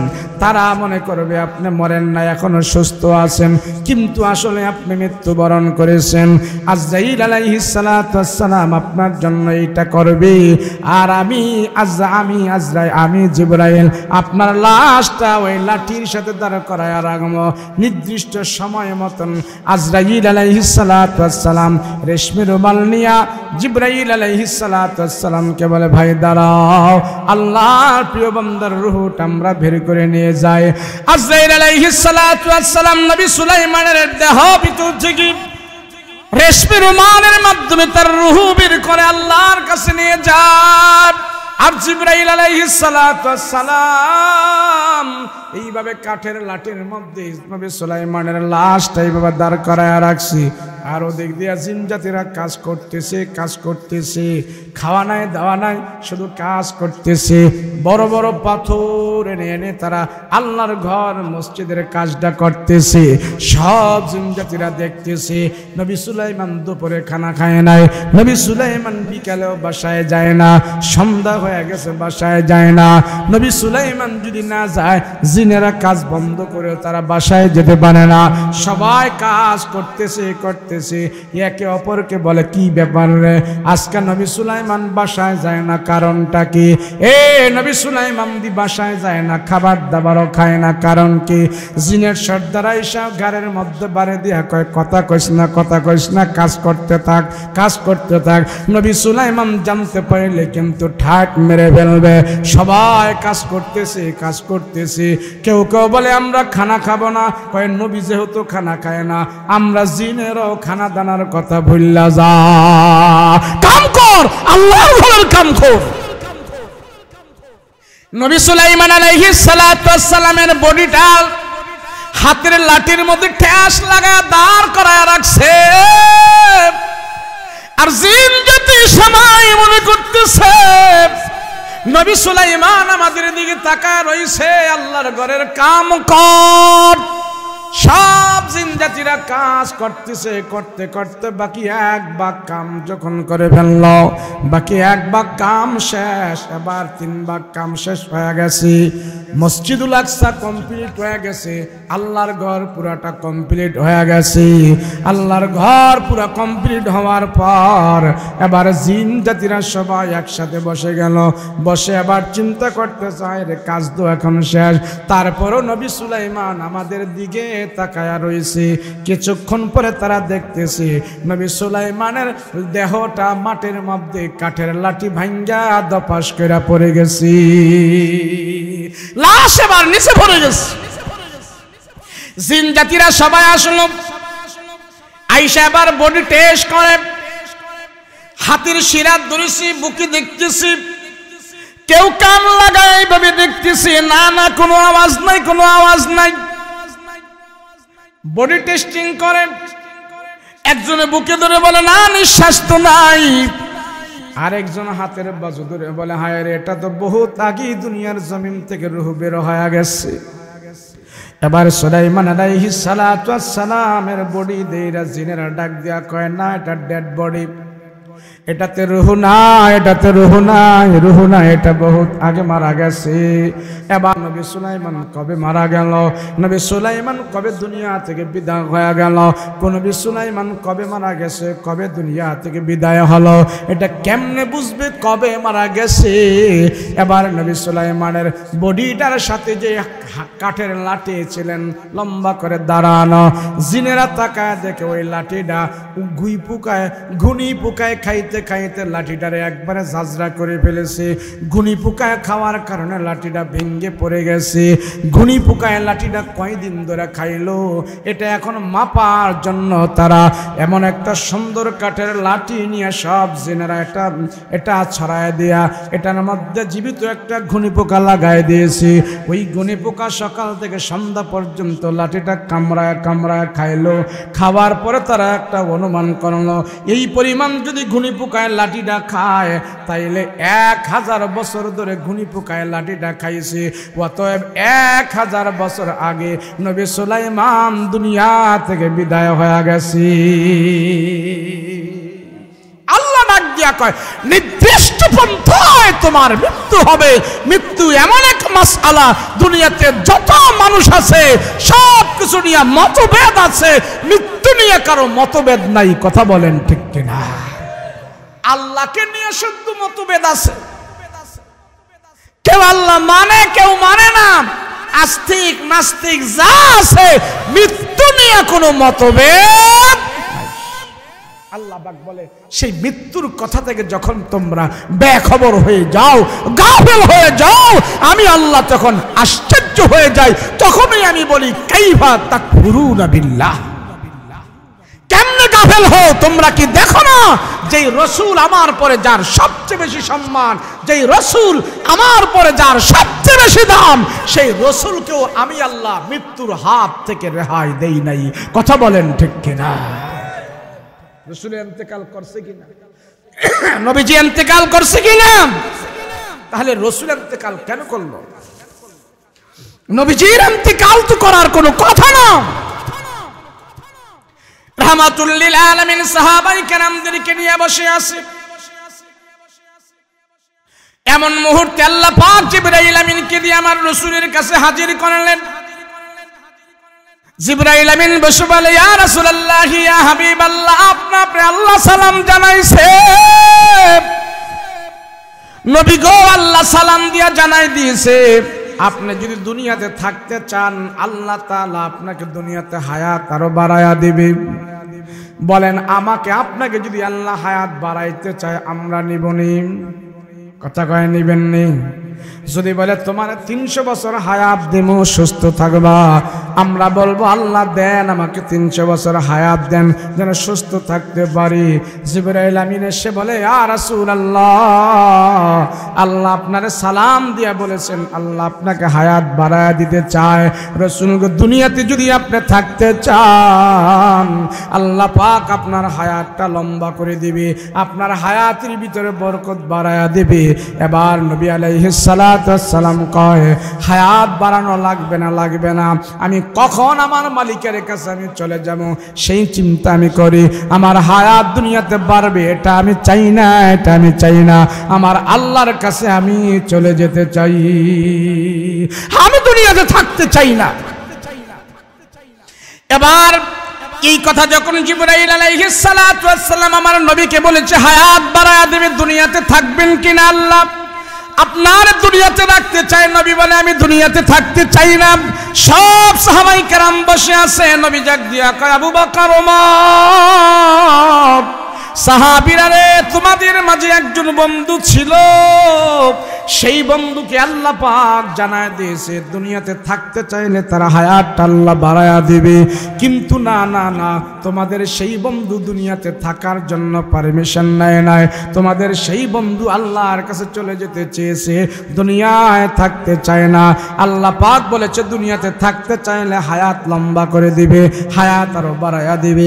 তোমাদের বন্ধু আল্লাহর কাছ থেকে হায়াত চায় নাই, আল্লাহর কাছে চলে যেতে চেয়েছি, আল্লাহর কাছে চলে যেতে চাইছি। এখন সব সাহাবায়ে কেরাম আশ্চর্য হয়ে গেল, আমাদের বন্ধুকে তারে আল্লাহ দুনিয়াতে থাকতে দিল কিন্তু থাকতে চায় না এমন বন্ধুটাকে। সব সাহাবায়ে কেরাম আবু বকরের কাছে যায়, ওমরের কাছে যায়, ওসমানের কাছে যায়, আলীর কাছে যায়। আলীকে যায় বলে, আলী আল্লাহকে তোমার সালাম দিয়ে এই কথা বলছে নাকি দুনিয়াতে থাকার জন্য? আলী কয়, না না, আমাকে তো আল্লাহ এমন কথা কয় নাই, দুনিয়াতে থাকার জন্য সালাম দেয় নাই। ওমরের কাছে যায় বলে, ওমর গো, আপনি তো আল্লাহর নিকটতম বন্ধু, আল্লাহর রাসূল বলেছেন নবীজির পরে যদি কেউ নবী হয় আপনাকে নাকি আল্লাহ নবী বানাইতো, আপনারে আল্লাহ সালাম দিয়ে এমন কথা বলছে কিনা দুনিয়াতে থাকার জন্য? হযরত ওমর কয়, না না, আল্লাহ আমারে কোনোদিন সালাম দিয়ে এমন কথা বলে নাই দুনিয়াতে থাকার জন্য। এবার ওসমানের কাছে যায়, তিনিও কয় না। তলহার কাছে যায়, সাহাবীরা, তিনিও কয় না। সবাই মিলে আবার আবু বকর রাদিয়াল্লাহু আনহুকে খুঁজে পায় না। সবাই আবার আবু বকর রাদিয়াল্লাহু আনহুর কাছে গেল। আবু বকর রাদিয়াল্লাহু আনহুর কাছে যায়, জিজ্ঞাসা করে, আবু বকর, আল্লাহ মনে হয় আপনারে সালাম দিয়ে বলেছে দুনিয়াতে আপনার হায়াতটা আল্লাহ লম্বা করে দিবে। আবু বকর কয়, না না না, নবীজি কথা বলেছে, তোমরা নবীজির কথা বুঝো নাই। আমারও সালাম দেয় নাই, ওমরকেও সালাম দেয় নাই, ওসমানকেও সালাম দেয় নাই, আমাদের কারোর দুনিয়াতে থাকার পারমিশন দেয় নাই। রসুলের কথা তোমরা বুঝো নাই। আমার রসুল বলেছে আল্লাহ তাআলা এভাবে সালাম দিছে একমাত্র আমার নবীকে। আমার নবী দুনিয়াতে থাকতে চায় নাই, আল্লাহর কাছে চলে যেতে চেয়েছি। যখন এই কথা আবু বকর সব সাহাবীদেরকে বলল, সাহাবায়ে কেরামের ভিতরে কান্নার রূপ পড়ে গিয়েছে। হায় রে, বলো কি, রাসূল আমাদেরকে ছাড়া চলে যেতে পারে না, আমাদেরকে রেখে নবী যেইভাবে বিদায় হয়ে যাবে, আল্লাহর কাছে চলে যাবে। আল্লাহ যদি রাসূলকে বলতো হায়াত লম্বা করে দেওয়ার জন্য, নবীজি সেটা গ্রহণ করত। সব সাহাবায়ে কেরাম আবার খাওয়া দাওয়া বন্ধ করে আমার নবীর চেহারার সামনে বসে আছে। ওগো রাহমাতুল লিল আলামিন নবী আমার, রাসূল গো দুনিয়া থেকে আপনি চলে যাওয়ার জন্য চেয়েছেন, আল্লাহ নাকি সালাম দিয়ে বলেছে দুনিয়াতে থাকার জন্য, আপনি নাকি চান নাই। নবীজি বলে, কে বলেছে?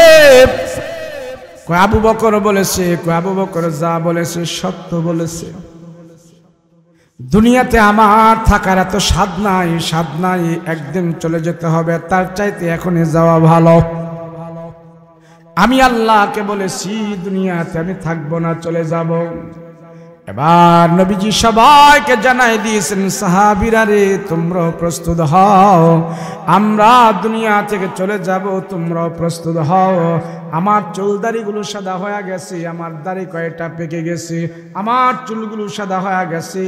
আমি যখন সাদা চুল দেখতে পাইলাম তখনই আমাকে মেসেজ দিল, আমি জানতে পারলাম আমি নবীজিও দুনিয়াতে থাকার আর সময় হয় নাই, আর দুনিয়াতে থাকার আর সুযোগ নাই, আমিও আল্লাহর দরবারে চলে যেতে হবে।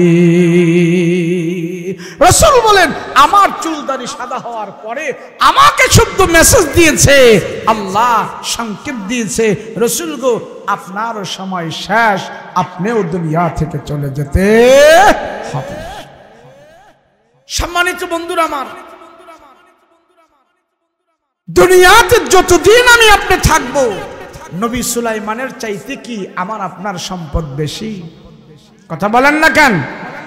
নবী সুলাইমানের চাইতে কি এই দুনিয়াতে আমার আপনার রাজা বাদশাগিরি বেশি? বেশি না।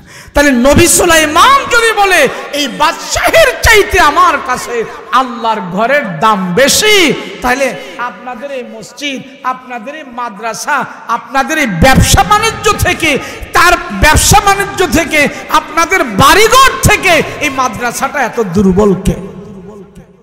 কারণ কি? বোঝা গেল আপনার কাছে আপনার ব্যবসার মহব্বত বেশি, আপনার কাছে আপনার মালের মহব্বত বেশি, আপনার কাছে আপনার ঘর বাড়ির মহব্বত বেশি, আল্লাহর কোরআনের ঘরের মহব্বত নাই। কথা বলেন ঠিক কিনা?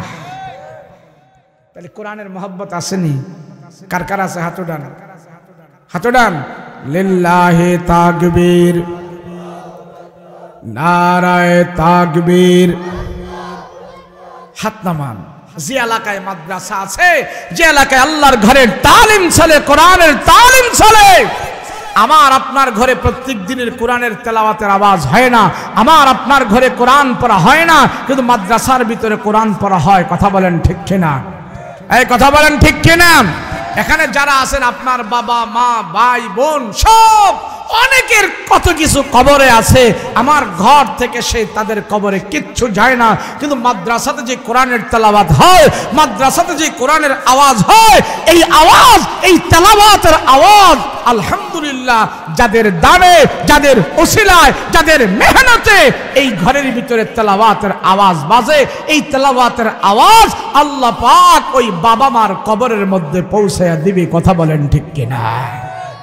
তাহলে এমন কেন? নোয়াখালীর মানুষ তো এমন হওয়ার কথা না। কেন জানেন? জঙ্গল বঙ্গল মহিষের সিং সব হইল মমিন সিং। কয় নদী নালা বিল খাল সব হইল বরিশাল। মাওলানা মৌলবী মুন্সি সব হইল কুমিল্লা নোয়াখালী। কথা কোন ঠিক কিনা? কুমিল্লা নোয়াখালী যদি মাওলানা মৌলবী এত হয়, তো কোরআনের ঘর এমন কেন? এই মাদ্রাসা এমন কে? এটা দেখভাল, দেখাশোনা, সুন্দর করার দায়িত্ব আমাদের আছে কিনা বলেন? আমি যদি এখানে একটা ইট লাগিয়ে যাই, আমি যদি এখানে একটা দেয়াল দিয়ে যাই, আমি কেন দিব? যাতে করে আল্লাহর কোরআনের তেলাওয়াত যেন এখানে চলে। কথা বলেন ঠিক কিনা? সাথে সম্পৃক্ত করে যেতে পারি। আমার ঘর, আমার বিল্ডিং, অট্টালিকা, আমার ছেলে মেয়ের জন্য হাড় ভাঙা পরিশ্রম করে আমরা বিদায় হয়ে যাচ্ছি, অথচ সেই ঘর থেকে একদিনও কোরআনের আওয়াজ বের হবে না। কথা বলেন ঠিক কিনা? একদিনও বের হবে না। কিন্তু মসজিদ মাদ্রাসা এখান থেকে কিন্তু বন্ধ থাকবে না, প্রতিদিন কোরআনের আওয়াজ এখান থেকে বের হবে। কথা বলেন ঠিক কিনা? তা আমি বলতে চাই, এই মাদ্রাসাটা এমন থাকবে নাকি আরো ভালো হবে? যদি ভালো করি কি আমাদের লস হবে নাকি ক্ষতি হবে? লস হবে না, ক্ষতিও হবে না, শুধু বরকত হবে। কথা বলেন ঠিক কিনা? আরে মাদ্রাসা মসজিদে দান করে, মাদ্রাসা মসজিদে টাকা দিয়ে এই জমিনে কেউ ফকির হয়েছে, রাস্তায় ভিক্ষা করে, এমন একটা প্রমাণ আমার সামনে কেউ দিতে পারবে না, একটা প্রমাণও দিতে পারবে না। অথচ আমি নিজে দেখেছি মাদ্রাসা মসজিদে টাকা দিয়ে দান করে, মেরামত করে, ঘর বানিয়ে দিয়েছে, আল্লাহ তার সম্পদে মালে বরকত দান করে দিয়েছে।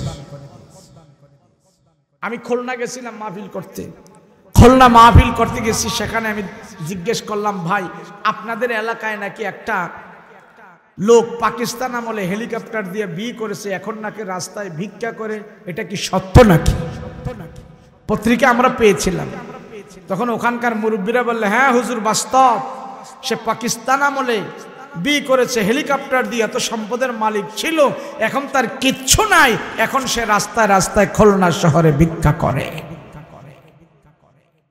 তাহলে বোঝা গেল দুনিয়ার সম্পদ, দুনিয়ার বিলাসিতা একদিন শেষ হয়ে যাবে।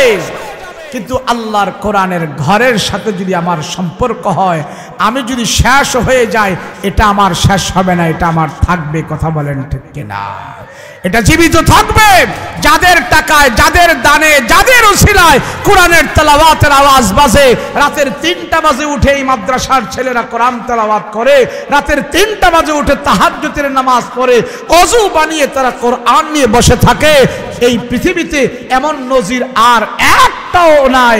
শুধু একমাত্র হেফজখানাগুলো আছে, মাদ্রাসাগুলো আছে। কথা বলেন ঠিক কিনা? রাতের 3টা বাজে কোন ভার্সিটির ক্লাস শুরু হয়?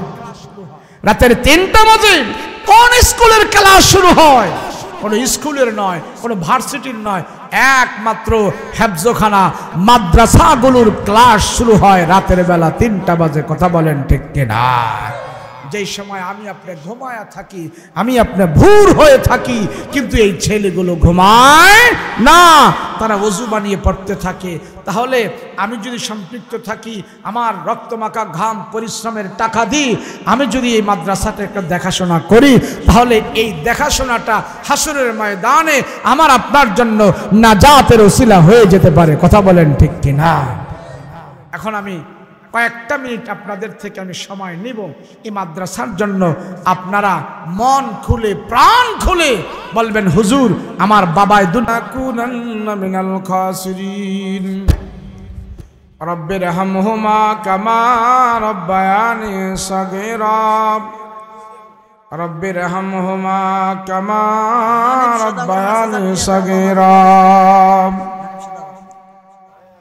اللهم وفق علينا لما تحب وترضى، اللهم حاسبني حسابا يسيرا।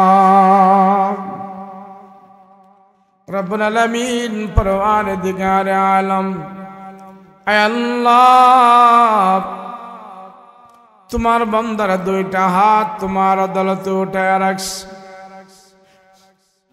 আল্লাহ দুনিয়ার কোন মানুষের কাছে আমরা হাত বাড়াই নাই, দুনিয়ার কোন মানুষের কাছে আমরা হাত উঠাই নাই, কোন জমিদারের কাছে আমরা হাত উঠাই নাই, এমপি মন্ত্রীর কাছে আমরা হাত উঠাই নাই। আল্লাহ একমাত্র তোমার দরবারে আমরা হাত উঠাইছি, আমাদের জিন্দেগীর সব গুনাহ মাফ করে দাও। আয় আল্লাহ, গুনার দিকে যদি তাকাই, তোমার দরবারে হাত উঠাইতে লজ্জা হয়। মালিকের গুনার দিকে যদি তাকাই, জান্নাতের আশা করা যায় না, দোজখের আগুন ছাড়া কিছু দেখি না। আল্লাহ আমাদের গুনাহ যত বড় হোক না কেন রে আল্লাহ, তোমার ক্ষমা গুনার চাইতে অনেক বড়। আয় আল্লাহ আমাদের পাপ বড় না, তোমার ক্ষমা বড়। আমরা পাপী বড় না, তুমি বড়, তোমার ক্ষমা বড়। যত গুনাহ করেছি আল্লাহ তোমার দরবারে ক্ষমা চাই, আমাদের জিন্দেগীর সব গুনাহ খাতা মাফ করে দাও। আল্লাহ তাকায়া দেখো, কত পাকনা দাড়িওয়ালা, পাকনা চুলওয়ালার মুরব্বী বাবারা হাত উঠাইছে, বয়োবৃদ্ধ বাবারা হাত উঠাইছে। বয়স বৃদ্ধি হওয়ার কারণে চুল দাড়ি পাইকা গেছে, গায়ের চামড়া ঢিলা হয়ে গেছে, চোখের পাওয়ার নষ্ট হয়ে গেছে, দাঁতগুলো নাড়াচাড়া করতেছে, সোজা হয়ে দাঁড়াইতে পারে না, লাঠি ভর করে করে তারা হাঁটা চলাফেরা করে। এমন বৃদ্ধ বাবা যাদেরকে আল্লাহ তুমি মাফ করে দাও। আল্লাহ এই মাদ্রাসা মসজিদ কবুল করে নাও, এ মাহফিল তুমি কবুল করে নাও। যারা টাকা দিয়ে, পয়সা দিয়ে, শ্রম দিয়ে, বুদ্ধি দিয়ে, সময় দিয়ে, যে যেইভাবে সহযোগিতা করেছে আল্লাহ, প্রত্যেকের সহযোগিতা আল্লাহ তুমি কবুল মঞ্জুর করে নাও। আল্লাহ এই মাদ্রাসা তুমি দায়ম কায়েম করে দাও। আল্লাহ এখানে দিনের মারকাজকে আল্লাহ তুমি আরো উন্নত করে দাও রব্বুল আলামিন। কোরআনের মর্যাদা আমরা বুঝি না, কোরআনের তেলাওয়াত কি জিনিস আমরা জানি না। আল্লাহ আমাদের ভিতরে কোরআনের মহব্বত পয়দা করে দাও। আল্লাহ দেখো এমন সন্তান এখানে আছে তার মা বাবা কবরে, মা হারায়া বাবা হারায়া সন্তানের আজকার মা পেলে হাত উঠাইছে। আরে মালিক, মা বাবার কবরে তুমি কষ্ট দিও না, কষ্ট দিও না রে আল্লাহ, কষ্ট দিও না। মা বাবার কবরের ভিতরে তুমি জান্নাতের বিছানা বিছায়া দাও। আল্লাহ এমন সন্তান এখানে হাত উঠাইছে, এ হাত দিয়া তার মা বাবার কবরের ভিতরে রাখছে, এ হাত দিয়া তার মা বাবার কাফনের কাপড় পরাইয়া দিছে। আল্লাহ যে হাতগুলো আজকাল মা ফেলে উঠাইলো, এ হাত দিয়া তার মা বাবার লাশ কবরের ভিতরে রাখছে, মায়ের কবরের উপরে মাটি দিচ্ছে। আল্লাহ গো, সন্তান যদি মা বাবার জন্য হাত উঠায় তুমি সবচেয়ে বেশি খুশি হয়ে যাও। মা বাবা যদি সন্তানের জন্য তোমার কাছে হাত উঠায় তুমি খুশি হয়ে যাও। আল্লাহ মজলিসে যারা মা হারায়া বাবা হারায়া হাত উঠাইলো, মা বাবাকে আল্লাহ তুমি মুক্ত করে দাও। মা বাবার কবরের আযাব তুমি বন্ধ করে দাও। মা বাবার কবরের আযাব তুমি বন্ধ করে দাও। মা বাবার কবরের ভিতরে তুমি জান্নাতের বাতি জ্বালায়া দাও। আল্লাহ মা বাবা ছোটকালে আমাদেরকে কত আনন্দ দিয়েছে, মা বাবা ছোটকালে আমাদেরকে অনেক আদর করেছে, যত্ন করেছে। মা বাবা আমাদের পায়খানা প্রস্রাব পরিষ্কার করে দিয়েছে, মা বাবা আমাদেরকে গোসল করায়া দিয়েছে। কিন্তু সেই মা বাবারে আমরা সন্তান হয়ে গোসল করাইতে পারি নাই, কিন্তু মৃত্যুর পরে আমরা বিদায়ের গোসল করায়া দিছি। আল্লাহ মা বাবার কবরটা তুমি জান্নাতের সাথে যোগাযোগ করে দাও। আল্লাহ পিতা মাতার কবরে আযাব দিও না, দাদা দাদির কবরে আযাব দিও না। মরিয়া গিয়াছে যাদের মা বাপ, আল্লাহ তুমি করে দিও তাদের গুনাহ খাতা মাফ। রব্বুল আলামিন, এত গুনাহ করেছি রে আল্লাহ, তুমি ছাড়া কেউ জানে না। আল্লাহ অপরাধীকে গুনাহের জন্য তুমি শাস্তি দাও না। আয় আল্লাহ, বক্তার গুনার খবর শ্রোতারা জানে না, শ্রোতাদের গুনার খবর বক্তা জানে না। মা বাবার গুনার খবর সন্তানেরা জানে না, সন্তানদের গুনার খবর মা বাবা জানে না। আয় আল্লাহ, মা বাবার গুনার খবর যদি সন্তানেরা জানত, সন্তানেরা মা বাবারে মা বাবা বলে আর ডাক দিত না। আয় আল্লাহ, হাসরের ময়দানে আমাদের গুনাহগুলো তুমি গোপন রাখো, সব মানুষের সামনে তুমি ওপেন কইরো না। আল্লাহ আমাদের জিন্দেগির সব গুনাহ খাতা মাফ করে দাও। আয় আল্লাহ, হালাল রিজিক আমার তৌফিক দান করে দাও। হারাম থেকে আমাদেরকে বাঁচায়া দাও, ফিতনা ফাসাদ থেকে বাঁচায়া দাও। দুশমনের দুশমনি থেকে আমাদেরকে হেফাজত করো, জালেমের জুলুম থেকে হেফাজত করো, অন্যায় অপরাধ থেকে হেফাজত করো, সমস্ত বালা মুসিবত থেকে আমাদেরকে হেফাজত করে দাও। আয় আল্লাহ, অত্র এলাকার ভিতরে কত মুর্দারা মাটির নিচে ঘুমায়, আল্লাহ আজকের মাহফিলের হাদিয়া তাদের কবরের মধ্যে নাজাতের বাণী হিসাবে পৌঁছায়া দাও। আল্লাহ যতগুলো আবদার করলাম কবুল মঞ্জুর করে নাও আল্লাহ। মক্কা মদিনায় যাওয়ার তৌফিক দান করে দাও, হজ্জা বাইতুল্লাহ যাওয়ার তৌফিক দান করে দাও আল্লাহ। নবীর রওজার পাশে আমাদেরকে দাঁড় করায়া দাও, প্রাণ ভরে আমরা নবীর সালাম জানাবো সেই ব্যবস্থা করে দাও। ও সাল্লাল্লাহু তাআলা আলাইহি ওয়া আলা আলিহি ওয়া সাহবিহি আজমাইন। সুবহান রাব্বিকা রাব্বিল ইজ্জাতি আম্মা ইয়াসিফুন ওয়া সালামুন আলাল মুরসালিন ওয়ালহামদুলিল্লাহি রাব্বিল আলামিন। বিহাক্কি লা ইলাহা ইল্লাল্লাহু মুহাম্মাদুর রাসূলুল্লাহ।